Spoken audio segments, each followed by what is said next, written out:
Ada momen dalam perjalanan batin ketika dunia terasa asing. Tempat-tempat yang dulu memberi kenyamanan menjadi hambar. Obrolan yang dulu menyenangkan kini terasa kosong. Bahkan, orang-orang terdekat pun seakan tak lagi sepemahaman. Ini bukan karena dunia berubah, tapi karena kita yang sedang bergeser, naik ke tingkat kesadaran yang baru. Ketika seseorang berhenti mengejar distraksi, ia mulai melihat kebisingan yang dulunya dinormalisasi. Rutinitas yang penuh pelarian, obsesi akan validasi sosial, dan pengejaran kesenangan instan mulai terlihat sebagai kegilaan yang dinormalisasi. Proses ini membuka celah keheningan, dan keheningan itu pada awalnya terasa seperti kesepian. Namun, kesepian ini bukan pertanda kegagalan. Ia adalah ruang kosong yang sengaja diciptakan oleh semesta, agar kita bisa melihat diri sendiri dengan jernih. Ia adalah rahim spiritual, tempat versi baru dari diri kita sedang dibentuk.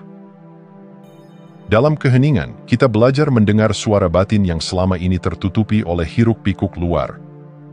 Dalam keterasingan, kita menemukan bahwa kita tak pernah benar-benar sendiri, kita hanya sedang disadarkan dari ilusi koneksi semu. Kesepian ini adalah panggilan untuk kembali ke pusat, untuk membangun hubungan yang lebih intim dengan sang sumber. Dan meskipun langkah ini sunyi, ia penuh makna. Seperti fajar yang pelan-pelan mengusir gelap, perjalanan ini mengantar kita pada kejelasan yang tak bisa ditemukan dalam keramaian. Jadi jika saat ini jalanmu terasa sepi, jangan buru-buru menutup ruang itu dengan distraksi baru. Duduklah sejenak dalam kesunyian itu. Karena justru di sanalah jiwa sedang bertumbuh, diam-diam tapi pasti.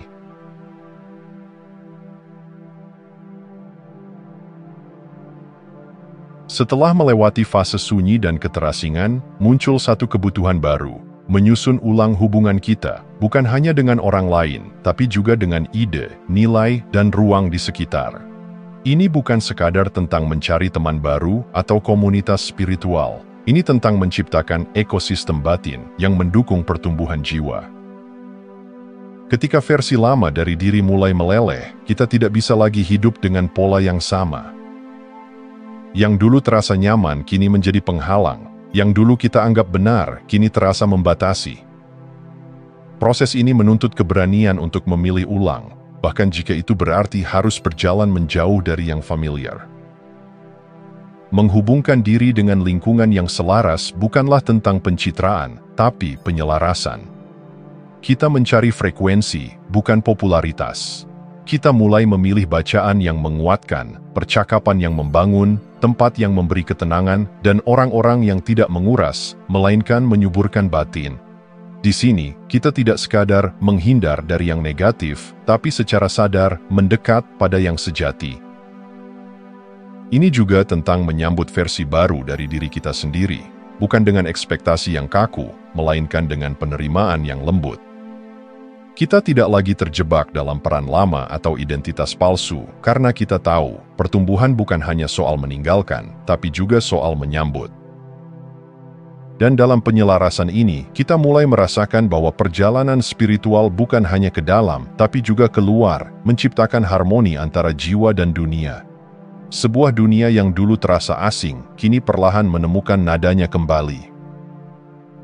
Jadi bertanyalah dengan jujur, apakah lingkunganmu saat ini mencerminkan jiwamu yang sedang tumbuh? Bila belum, mungkin saatnya untuk memilih ulang, karena dari sinilah kehidupan baru perlahan mulai mengakar.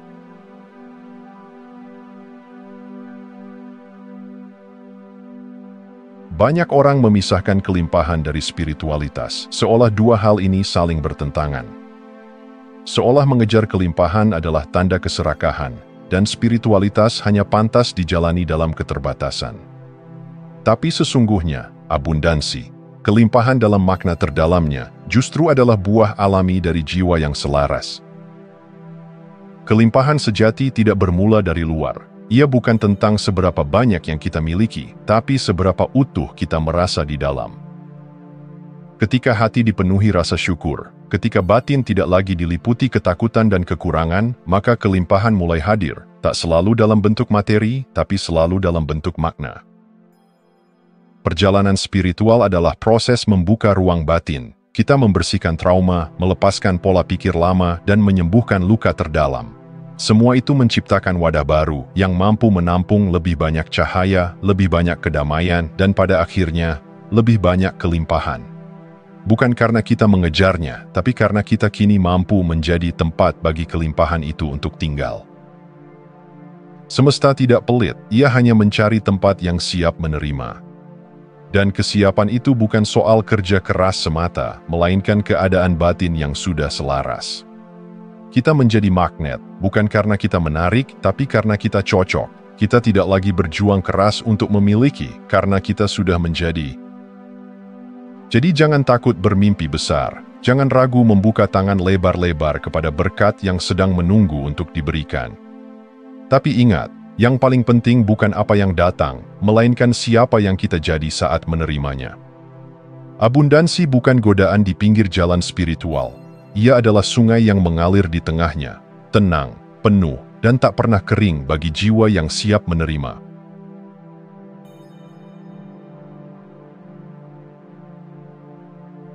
Dalam dunia yang dibanjiri informasi, kesederhanaan terasa seperti kemewahan.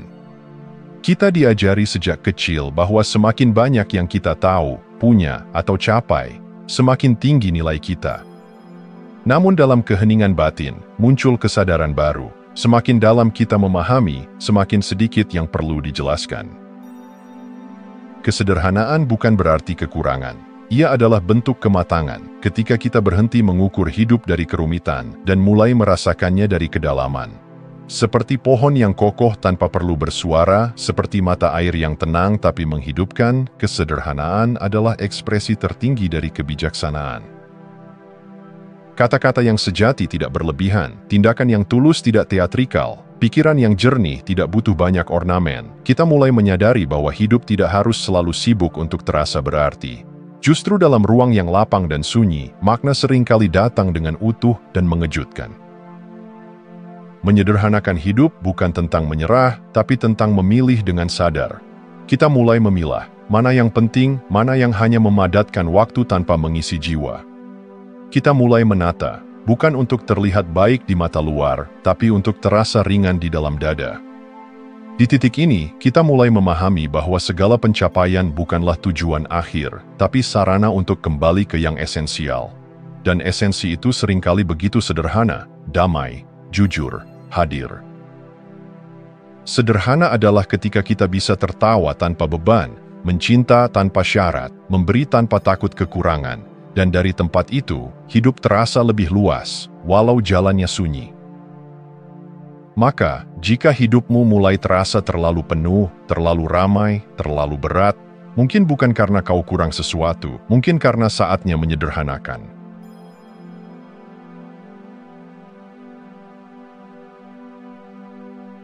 Dalam dunia yang terus-menerus mendorong kita untuk menambah, lebih banyak pencapaian, lebih banyak koneksi, lebih banyak kepemilikan, jarang kita diajak untuk mengurangi. Padahal, justru dalam proses mengurangi, itulah kita mulai menyentuh kedalaman diri yang sesungguhnya.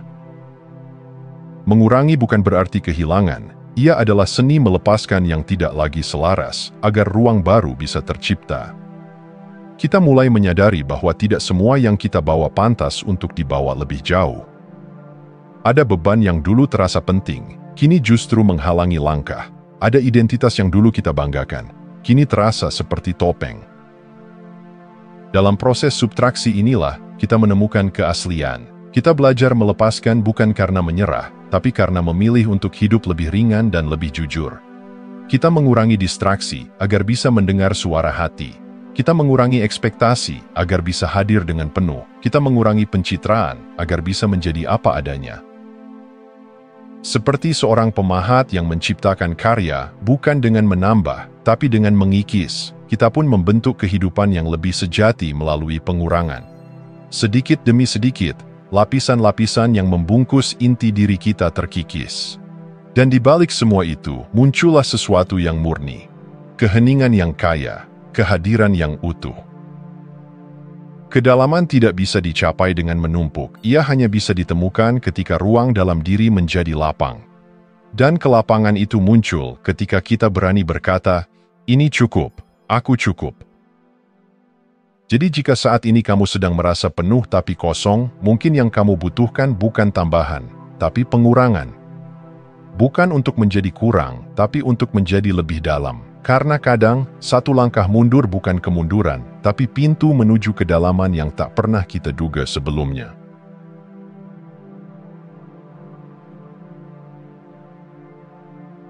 Setiap kali mata terbuka di pagi hari, papan tulis kehidupan tidak benar-benar kembali putih. Selalu ada kalimat yang belum selesai, jeda yang menunggu lanjutan.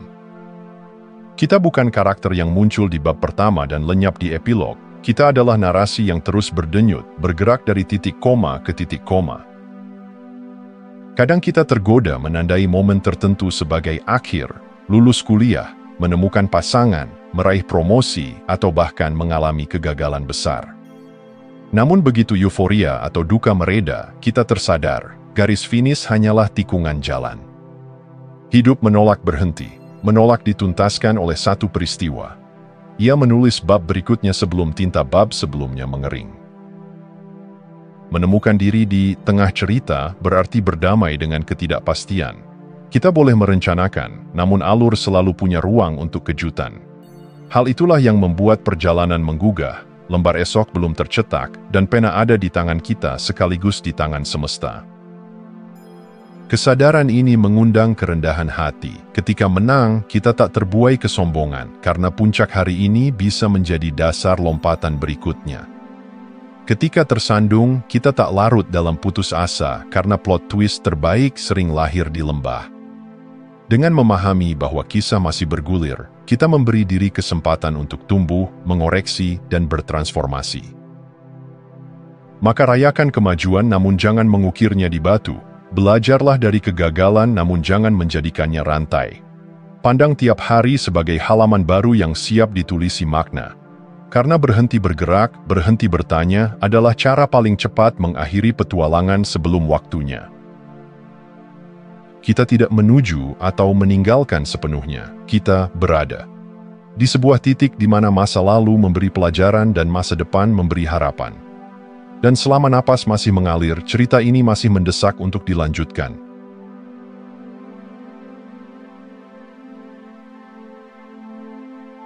Semakin tinggi kita mendaki, semakin sempit pula jalurnya. Di puncak, angin lebih kencang, oksigen lebih tipis, dan suara-suara persaingan terdengar lebih tajam. Ini bukan hanya metafora. Dalam hidup, saat kita mulai menonjol, entah dalam karya, kesadaran, atau pertumbuhan, maka intensitas pertarungan seringkali ikut meningkat. Kita mulai dibandingkan, entah oleh orang lain, oleh sistem, atau oleh diri sendiri. Ukuran keberhasilan menjadi semakin kompleks, bukan lagi tentang bisa atau tidak, tapi seberapa cepat, seberapa besar, seberapa banyak. Di puncak, medali bukan satu-satunya hal yang dicari, juga pengakuan, validasi, dan tempat yang dianggap layak. Namun ada satu hal yang sering dilupakan. Di puncak, kita tidak hanya diuji oleh dunia, tapi oleh batin sendiri. Saat pencapaian semakin nyata, justru rasa kosong bisa semakin terasa. Karena ternyata, tinggi tidak selalu berarti utuh, hebat tidak selalu berarti damai. Di titik ini, hanya satu hal yang bisa menjadi jangkar, koneksi dengan diri sendiri. Di tengah hiruk-pikuk pencapaian dan bayang-bayang perbandingan, hanya hati yang utuh yang tahu arah sejati. Kompetisi eksternal memang tak terhindarkan, tapi arah terdalam bukan ditentukan oleh siapa di depan kita, melainkan oleh siapa yang berbicara di dalam kita. Jika kamu mendaki untuk membuktikan diri, kamu akan terus dihantui keraguan. Tapi jika kamu mendaki karena itu bagian dari ekspresi jiwamu, maka tidak ada puncak yang terlalu tinggi. Kamu akan sadar bahwa puncak bukan tentang meninggalkan orang lain di bawah, melainkan tentang menemukan pandangan yang lebih jernih tentang hidup dan siapa dirimu sebenarnya. Karena pada akhirnya, yang bertahan di puncak bukan yang paling kuat, tapi yang paling selaras.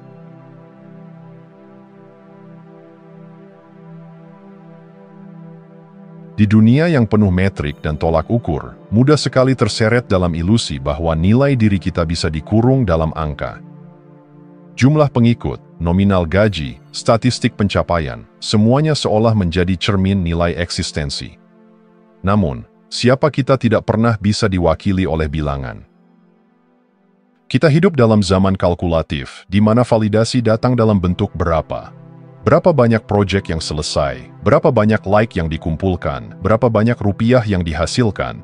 Tapi jiwa tidak mengenal matematika. Ia tidak bertumbuh karena angka, melainkan karena kedalaman.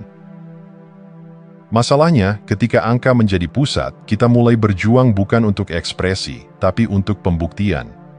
Kita mulai kehilangan sentuhan dengan keaslian. Kita menyesuaikan diri demi statistik, bukan demi keutuhan.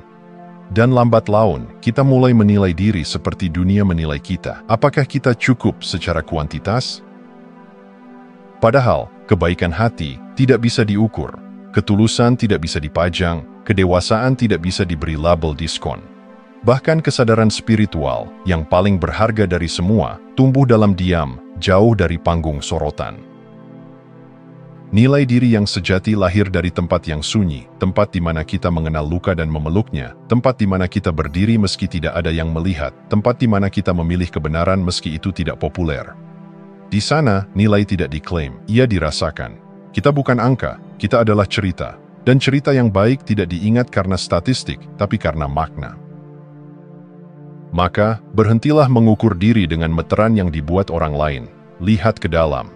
Tanyakan, apakah aku hidup selaras? Apakah aku damai saat sendirian? Karena jika jawabannya ya, maka tidak ada angka pun yang bisa menyaingi nilai yang kamu miliki.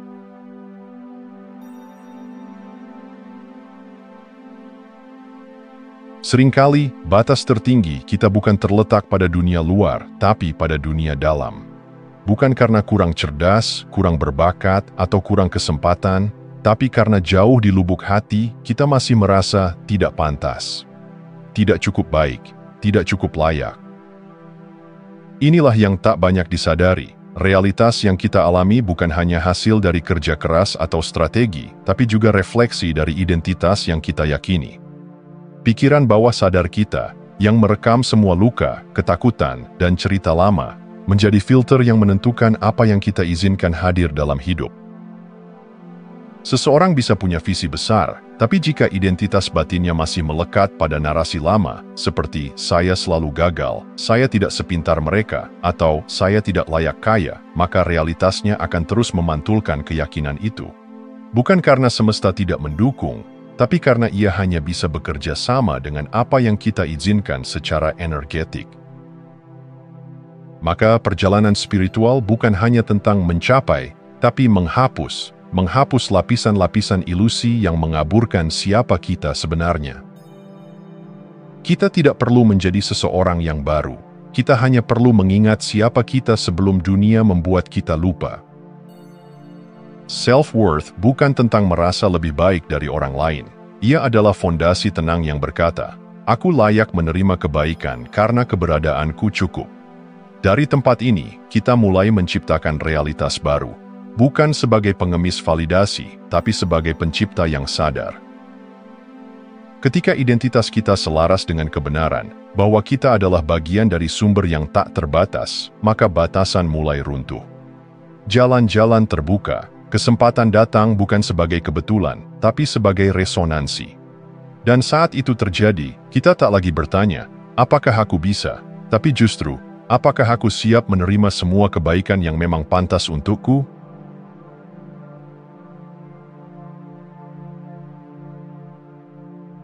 Banyak orang berpikir mereka belum berhasil karena kurang kerja keras.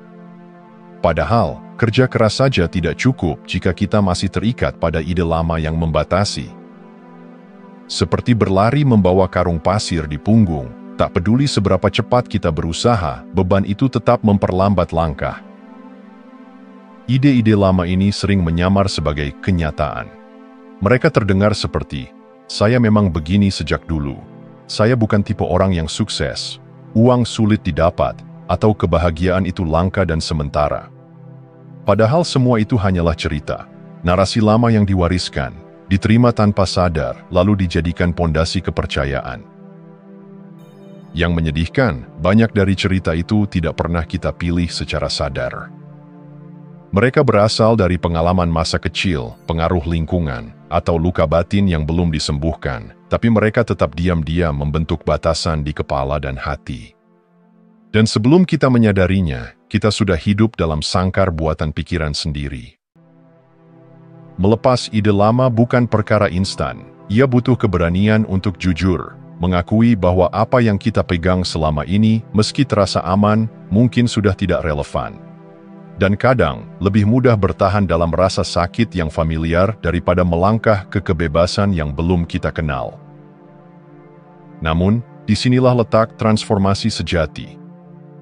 Ketika kita mulai bertanya, siapa aku jika aku tidak lagi percaya aku tidak cukup, maka celah cahaya mulai masuk. Dan dari celah itu, pertumbuhan pun dimulai. Kita bukan kekalahan masa lalu, bukan kegagalan orang tua, bukan trauma yang belum selesai. Kita adalah kemungkinan tak terbatas yang menunggu untuk dilepaskan, bukan ditambahkan. Dan satu-satunya cara untuk membuka pintu potensi adalah dengan melepaskan kunci-kunci lama yang selama ini justru menguncinya.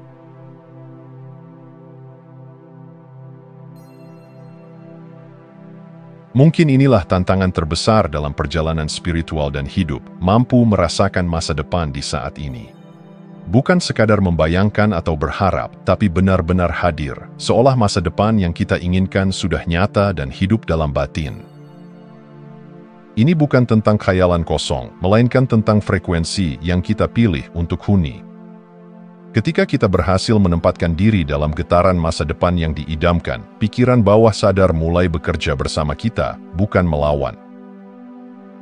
Realitas luar perlahan mulai beradaptasi, membuka pintu yang sebelumnya tertutup rapat. Namun, melakukan ini bukan hal mudah. Banyak orang terjebak antara keraguan dan keinginan, antara rasa takut gagal dan harapan berhasil. Mereka melihat masa depan seperti sebuah garis yang harus dicapai di suatu waktu nanti, bukan sebuah ruang yang sudah bisa dihidupi sekarang.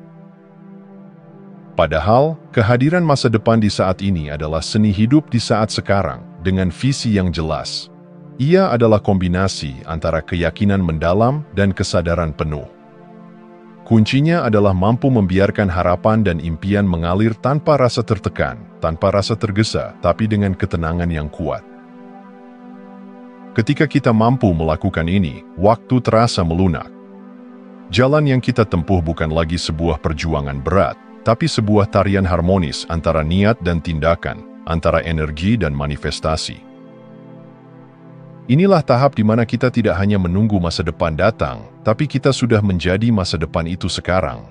Kita berjalan di garis waktu yang membentang bukan hanya dari masa lalu ke masa depan, tapi melampaui ruang dan waktu, merasakan kesatuan yang penuh makna. Dan di sanalah, pada kehadiran masa depan dalam saat ini, terletak kekuatan sejati untuk mewujudkan segala yang selama ini kita impikan. Terima kasih sudah menonton. Jangan lupa like, komen, dan subscribe untuk dukung channel ini terus berkembang. Sampai jumpa di video selanjutnya.